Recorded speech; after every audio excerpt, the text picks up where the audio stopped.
കഴിഞ്ഞ ദിവസം ക്ലിനിക്കിലോട്ട് ഒരു അച്ഛനും മകനും കൂടിയാണ് വന്നിട്ടുണ്ടായിരുന്നത്. സോ അച്ഛൻ കാര്യങ്ങളൊക്കെ പറഞ്ഞു തുടങ്ങിയതെന്ന് പറയുന്നത്, എൻ്റെ കുട്ടി ഇപ്പോൾ പഠനത്തിലോട്ടൊക്കെ പിന്നോട്ട് പോകുന്നുണ്ട്, അവന് വാശിയൊക്കെ കൂടി വരുന്നുണ്ട്, വീട്ടിലെല്ലാവരോടും അവന് പെട്ടെന്ന് ദേഷ്യം വരുവാണ്, സാധനങ്ങളൊക്കെ എടുത്ത് നശിപ്പിക്കുന്ന ശീലവും അനിയനോടൊക്കെ എപ്പോഴും അടിപിടിയൊക്കെ കൂടുന്നൊരു സ്വഭാവമൊക്കെ ആയിട്ട് അവന് വരുന്നുണ്ട് എന്നുള്ളൊരു കംപ്ലയിൻറ്റ് അല്ലെങ്കിൽ പ്രോബ്ലം കൊണ്ടാണ് അച്ഛൻ ക്ലിനിക്കിലോട്ട് വന്നിട്ടുണ്ടായിരുന്നത്.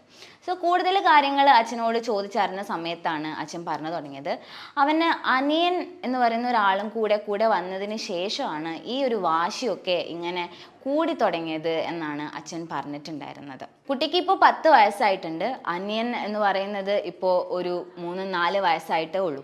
അപ്പം അനിയനോട് ഇപ്പോൾ വളരെ ദേഷ്യത്തിലാണ് പെരുമാറുന്നത്, അച്ഛനോടും അമ്മയോടും ദേഷ്യത്തിലാണ് പെരുമാറുന്നത്, എല്ലാത്തിനും ദേഷ്യമാണ് അവന് എന്നുള്ളതൊക്കെയാണ് പറഞ്ഞത്.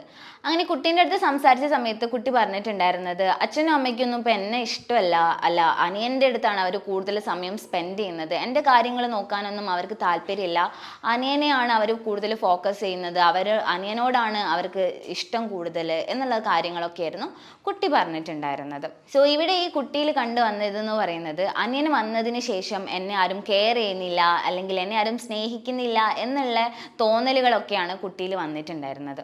അതുകൊണ്ട് തന്നെ അനിയനാണ് ഈ ഒരു സ്നേഹം കുറയാനുള്ള കാരണം എന്നുള്ളത് കൊണ്ട് തന്നെ അനിയനോട് കുട്ടിക്ക് വല്ലാത്ത ദേഷ്യവും വാശിയും ഒക്കെ ആയിട്ട് തുടങ്ങി. ഇത്തരത്തിൽ സഹോദരങ്ങൾ തമ്മിൽ ഉണ്ടാവുന്ന പ്രശ്നങ്ങളെയാണ് നമ്മൾ സിബ്ലിംഗ് റൈവലറി എന്ന് പറയുന്നത്.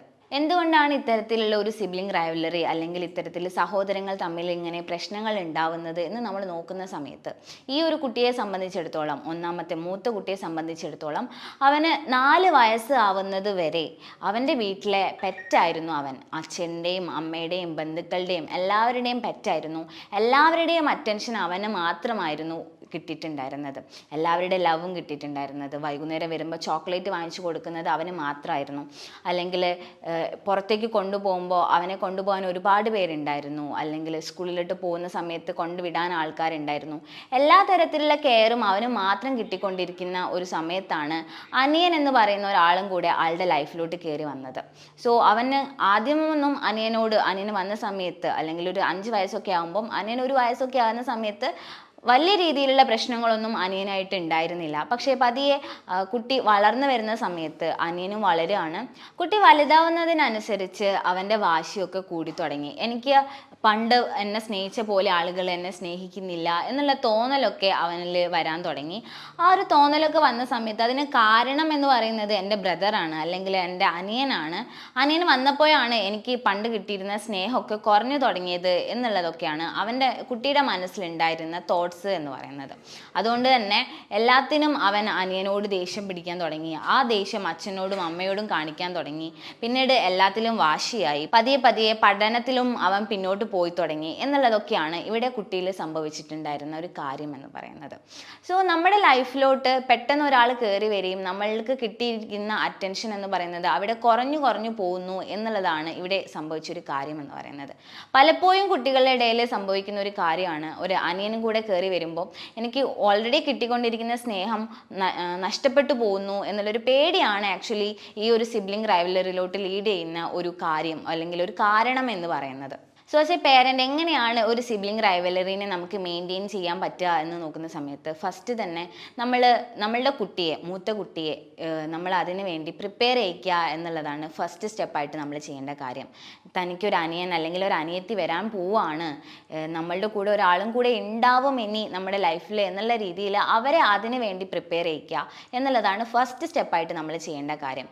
ആ ഒരു പ്രിപ്പറേഷൻ ഇല്ലാതെ പെട്ടെന്ന് ഒരാൾ നമ്മളുടെ കൂടെ അല്ലെങ്കിൽ നമ്മുടെ ലൈഫിലോട്ട് കടന്നു വരികയും ഇതുവരെ നമുക്ക് കിട്ടിക്കൊണ്ടിരിക്കുന്ന സ്നേഹം അവിടെ ലാക്ക് ആവുന്നു എന്നുള്ള തോന്നലൊക്കെ ആ ഒരു സമയത്താണ് കുട്ടികളിൽ ഉണ്ടാവുന്നത്.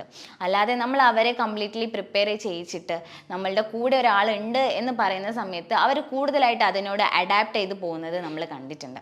അതേപോലെ ഈ ഒരു ഇളയ കുട്ടി നമ്മളുടെ ലൈഫിലോട്ട് വരുന്ന സമയത്ത് പലപ്പോഴും പാരൻസ് തിങ്ക് ചെയ്യുന്നത്, മൂത്ത കുട്ടി വളർന്നിട്ടുണ്ട്, അവൻ്റെ കാര്യങ്ങളൊക്കെ നോക്കാൻ അവനായിട്ടുണ്ട് എന്നുള്ളൊരു തോന്നലായിരിക്കും പലപ്പോഴും പാരൻസിന് ഉണ്ടാവുക. അപ്പോൾ നമ്മൾ കൂടുതലായിട്ട് ഫോക്കസ് ചെയ്യുക അനിയനിലോട്ടോ അല്ലെങ്കിൽ അനിയത്തിയിലോട്ടായിരിക്കും. അപ്പോൾ മൂത്ത കുട്ടി എന്ന് പറയുന്നത് അവൻ ഒറ്റയ്ക്ക് കാര്യങ്ങൾ ചെയ്യും എന്നുള്ളൊരു തോന്നലാണ് പാരൻസിന് പലപ്പോഴും ഉണ്ടാവുന്നത്. പക്ഷെ ആ ഒരു സമയത്ത് മൂത്ത കുട്ടിയിൽ സംഭവിക്കുന്നത് എന്ന് പറയുന്നത്, എനിക്കിപ്പോൾ എന്നെ സ്നേഹിക്കാൻ ആരുമില്ല, അല്ലെങ്കിൽ എന്നെ ഇപ്പോൾ ആർക്കും താല്പര്യമില്ല എന്നുള്ള തോന്നലുകളൊക്കെയാണ് കുട്ടിയിൽ ഉണ്ടാവുന്നത്. പക്ഷേ പാരൻസ് തീരുമാനിക്കുന്നത്, അല്ലെങ്കിൽ പാരൻസ് വിചാരിക്കുന്നത് അവൻ ഓക്കെ ആയിട്ടുണ്ട്, അവൻ അവൻ്റെ കാര്യങ്ങളൊക്കെ ചെയ്യാനുള്ള ഒരു പക്വത എത്തിയിട്ടുണ്ട് എന്നുള്ള തോന്നലിലാണ് നമ്മൾ പലപ്പോഴും അത്തരത്തിൽ ബിഹേവ് ചെയ്യുന്നത് എന്നുള്ളതാണ് രണ്ടാമത്തെ കാര്യം. പിന്നീട് നമ്മൾ ചെയ്യേണ്ട ഒരു കാര്യം എന്ന് പറയുന്നത്, കമ്പാരിസൺ എന്ന് പറയുന്നത് അവിടെ സ്റ്റോപ്പ് ചെയ്യുക എന്നുള്ളതാണ്. കുട്ടികളെ തമ്മിൽ കമ്പയർ ചെയ്യാതിരിക്കുക.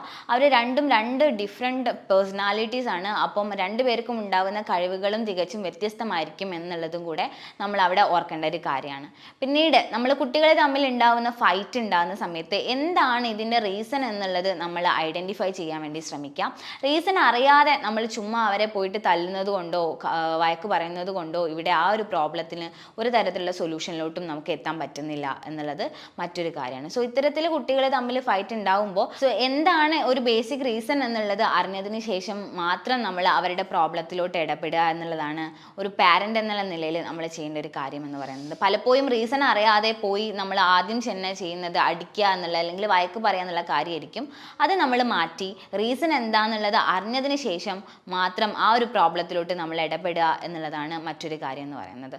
സോ ഇത്തരത്തിലുള്ള കാര്യങ്ങളൊക്കെ കൊണ്ട് തന്നെയാണ് കുട്ടികളിൽ പലപ്പോഴും ഈ ഒരു ബിഹേവിയറൽ ചേഞ്ച് ഉണ്ടാവുന്നത്. ഒരു അനിയനൊരു അനിയത്തി ലൈഫിലോട്ട് കയറി വരുമ്പം അവർക്ക് കിട്ടിക്കൊണ്ടിരിക്കുന്ന സ്നേഹം നഷ്ടമാവുന്നു എന്നുള്ള ഒരു പേടി, അല്ലെങ്കിൽ ഒരു ഫിയർ ഒക്കെ തന്നെയാണ് ഇതിൻ്റെ ഒരു ബേസിക് റീസൺ എന്ന് പറയുന്നത്. കുട്ടികളിൽ ഇത്തരത്തിലുള്ള പ്രോബ്ലമാറ്റിക് ബിഹേവിയേഴ്സ് കണ്ടുവരുന്നുണ്ടെങ്കിൽ ഉടനെ ഒരു സൈക്കോളജിസ്റ്റിനെ സമീപിക്കുക. പ്രോപ്പറായിട്ടുള്ള ഒരു സെഷൻസിലൂടെ അവരുടെ ഈ ഒരു ബിഹേവിയറൽ ആറ്റിറ്റ്യൂഡിലേക്ക് നമുക്ക് മാറ്റം കൊണ്ടുവരാൻ പറ്റുന്നതാണ്. സോ മറ്റൊരു വീഡിയോ ആയിട്ട് വീണ്ടും കാണാം. Thank you.